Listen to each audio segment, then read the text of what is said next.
In thanks for his service, he promoted Mata to a high office in court, and things started evening out. Mata dealt with the periodic rebellions and took on more and more of the duties of state. Under his leadership, Majapahit negotiated 2 new trade agreements with China, the biggest accomplishment of Jayanagara's reign.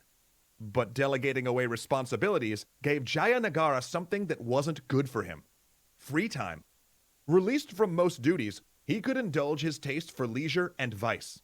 He soon gained an evil reputation. Part of it stemmed from how he treated his family. He reportedly locked his half-sisters in a palace, refusing to let them wed lest their husbands become usurpers. An act that became increasingly unseemly once they reached marriageable age. And then there was the king's private life. Now, in Java, kings were frequently mobile. The court would travel the countryside, extracting taxes and tributes from villages they passed through.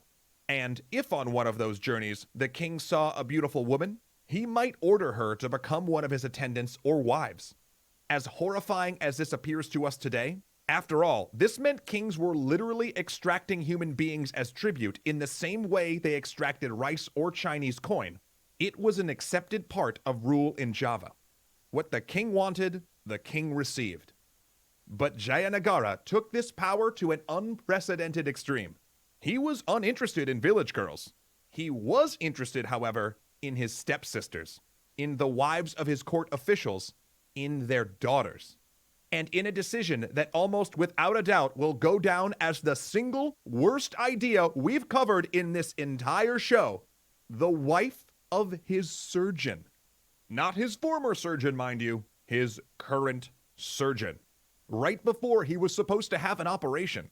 That operation, suffice to say, did not go as planned. Luckily, Gajamata was standing nearby, supervising the proceedings, and the moment he saw the knife plunge into the king's body, he drew his kris and slew the affronted surgeon. But the deed had been done. His king, the king he had saved, the man he put back on the throne, was dead. Jayanagara had no legitimate heir, so the kingdom passed to the daughter of the last king of Singhasari. But because she had taken holy orders, her daughter, Princess Gatarja, was crowned queen. It was a fortunate thing for Gajamata, since he had mentored the princess all her life. And when she took the throne, she named Mata, Majapahit's most loyal servant and the king's defender, Prime Minister. They erected a tall gate to settle the dead king's spirit and moved on. And if that sounds too convenient, well, there's the rub. See, it wasn't just the surgeon's family that Jayanagara had violated. He'd also dishonored Gajamata's wife. And one story has it that Gajamata was actually the one that put the surgeon up to the assassination, meaning his timely intervention may have actually been a cover-up. And interestingly, one of the only records of that period is a hagiography that was written right after Gajamata held power, meaning that the whole story about Jayanagara's lechery may have been after-the-fact justification for what was essentially a coup.